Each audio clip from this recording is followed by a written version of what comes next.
जिस चीज़ के बारे में मैं आज बात करना चाहता था वो है कोइंसिडेंस।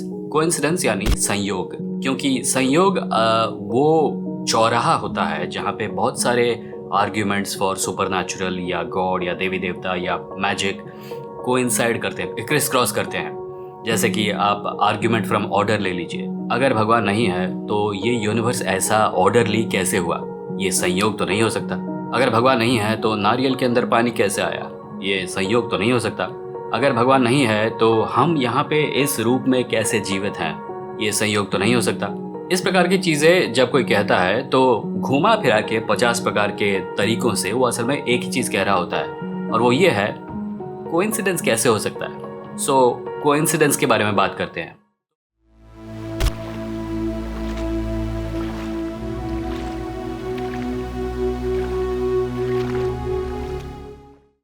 तो सबसे पहले ये समझने की कोशिश करते हैं कि कोइंसिडेंस है क्या, संयोग क्या होता है। जब कोई कहता है कि ये कोइंसिडेंस नहीं हो सकता तो उसका असल में मतलब क्या होता है। और इस बात को एक्सप्लोर करने के लिए जो सबसे पहला सवाल हमें अपने आप से पूछना होगा वो ये है कि क्या सब कुछ कोइंसिडेंस होता है?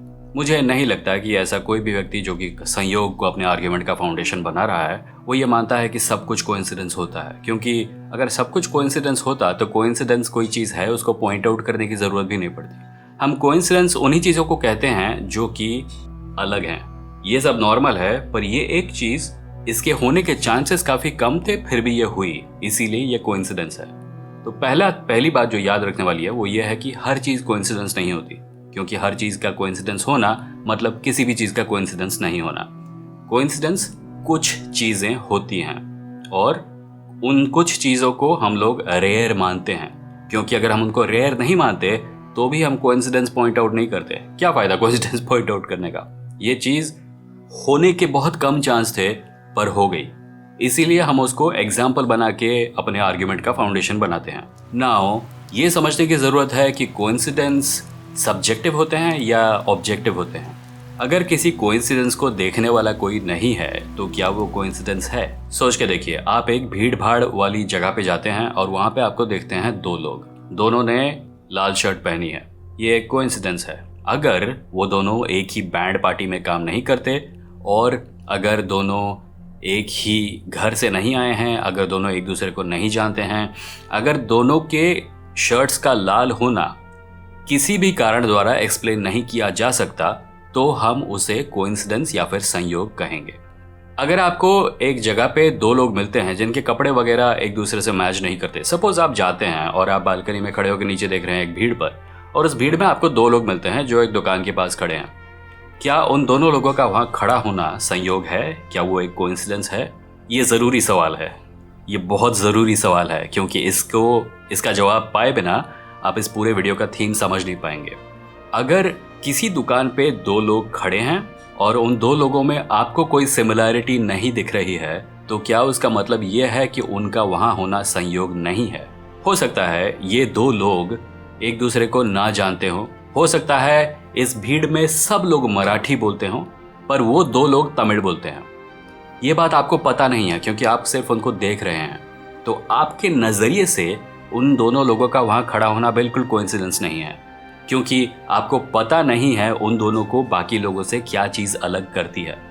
पहला कंक्लूजन मैं ये निकालना चाहता हूँ कि किसी चीज़ को कोइंसिडेंस डिक्लेयर करने से पहले, किसी चीज़ को संयोग कहने से पहले हमें उस चीज़ के बारे में सफिशिएंट अमाउंट ऑफ इंफॉर्मेशन होनी चाहिए।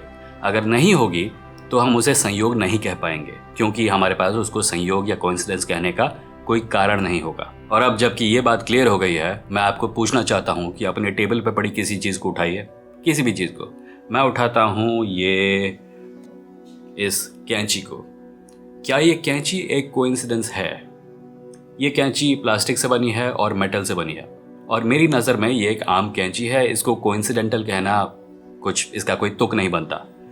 पर अगर आज से 30 साल पहले एक फैक्ट्री में मैं होता और मैंने इस प्लास्टिक को वहाँ बनते हुए देखा होता, और फिर उस प्लास्टिक को बनते हुए देखने के 10 साल बाद किसी और फैक्ट्री में मैं होता और मैं इस मेटल को बनते हुए देखता, और आज अपनी टेबल पर इस कैंची को पाता और मैं रिकॉग्नाइज कर पाता ये वही प्लास्टिक है और ये वही मेटल है, तब ये कोइंसिडेंस बनता। क्योंकि इसको कोइंसिडेंस बनाने वाली चीज ये प्लास्टिक और ये मेटल नहीं है, इसको कोइंसिडेंस बनाने वाली चीज मेरा पॉइंट ऑफ व्यू है। चूंकि मेरी लाइफ में 2 एक्सपीरियंसेस हुए जहां पे मैं इन दोनों चीजों को अलग अलग कॉन्टेक्स्ट में देख चुका हूं, इन दोनों चीजों का एक साथ अब होना मेरे सामने एक कोइंसिडेंस है। इस कैंची में कुछ भी कोइंसिडेंटल नहीं है, पर इसे कोइंसिडेंस बनाता है मेरा पर्सपेक्टिव। अपने टेबल पर किसी भी और चीज को उठाकर देख लीजिए, एक कॉन्टेक्स्ट में ये कोइंसिडेंस है और एक दूसरे कॉन्टेक्स्ट में ये कोइंसिडेंस नहीं है। इसको कोइंसिडेंस सिर्फ आपका पर्सपेक्टिव बनाता है, इसको कोइंसिडेंस सिर्फ आपका पॉइंट ऑफ व्यू बनाता है, आपका एक्सपीरियंस बनाता है। अब उन सारे तर्कों के बारे में सोचिए जो लोग देते हैं ईश्वर के अस्तित्व के लिए या ब्रह्मांड के लिए या जीवन के लिए। नारियल के अंदर पानी कहाँ से आया, क्या ये एक कोइंसिडेंस है? हाँ, क्योंकि अगर आप हमारे पर्सपेक्टिव से देखें तो हो सकता है आपको ये कोइंसिडेंस लगे कि एक नारियल के अंदर पानी है, पर अगर आप वहाँ पे नहीं होते उस चीज़ को देखने के लिए तो क्या वो कोइंसिडेंस होता? नहीं, वो बस एक नारियल होता। आप ब्रह्मांड में जीवन को देख लीजिए, अगर हम अपने आप को देखकर ये कह नहीं रहे होते कि हमारा यहाँ होना एक आश्चर्यजनक बात है, तो क्या ये कोइंसिडेंस होता? नहीं, ये बस एक चीज़ होती जो ब्रह्मांड में हो रही है। पर चूंकि हम यहाँ पे हैं, चूंकि हम उस चीज़ को देख रहे हैं, चूंकि हम उस चीज़ को समझ रहे हैं, हम अपने परिप्रेक्ष्य से, अपने पर्सपेक्टिव से, अपने पॉइंट ऑफ व्यू से ये कह सकते हैं कि ये चीज़ एक कोइंसिडेंस है। इसे कोइंसिडेंस कोई और चीज़ नहीं बना रही, सिर्फ हमारा पॉइंट ऑफ व्यू बना रहा है। एंथ्रोपिक प्रिंसिपल का सबसे पहले मेंशन किया था 1957 में रॉबर्ट डिक ने, और उन्होंने ये कहा था कि जब भी हम किसी चीज़ को देखकर ये कहते हैं कि ये कोइंसिडेंस है, तो हम उस चीज़ के कुछ पैरामीटर्स को सिलेक्ट कर रहे हैं। फॉर एग्जाम्पल कैंची का एग्जाम्पल ले लीजिए। इस कैंची को कोइंसिडेंस डिक्लेयर करने के लिए मैंने प्लास्टिक और मेटल को ऑब्जर्व किया, पर इस कैंची के वही 2 पार्ट नहीं है। इस कैंची में असंख्य एटम्स हैं जिनको मैं ऑब्जर्व नहीं कर सकता। मैं अपने ऑब्जर्वेशन के बेसिस पर इसको कोइंसिडेंस बता रहा हूँ, पर मैं इस कैंची को पूरी तरह से ऑब्जर्व नहीं कर रहा हूँ, मैं इस कैंची के बारे में सब कुछ नहीं जानता हूँ। सो मैं इस कैंची को जो कोइंसिडेंस डिक्लेयर कर रहा हूँ वो सिर्फ उन्हीं चीज़ों के बेसिस पे कर रहा हूँ जो मैं देख सकता हूँ और जो मैं समझ सकता हूँ। इसीलिए ये कैंची ऑब्जेक्टिवली एक कोइंसिडेंस नहीं है, ये कोइंसिडेंस सिर्फ मेरे पॉइंट ऑफ व्यू से है। एक और पॉइंट ऑफ व्यू से या फिर किसी भी पॉइंट ऑफ व्यू से अगर ना देखा जाए तो ये सिर्फ एक चीज़ है जो ब्रह्मांड में एग्जिस्ट करती है, इसका कोई कोइंसिडेंटल वैल्यू नहीं है। जब हम ब्रह्मांड की प्रॉपर्टीज़ को देखते हैं और हम कहते हैं ब्रह्मांड की प्रॉपर्टीज़ बिल्कुल प्रिसाइज हैं और ये प्रॉपर्टीज़ अगर ऐसी नहीं होती तो हम कैसे एग्जिस्ट करते।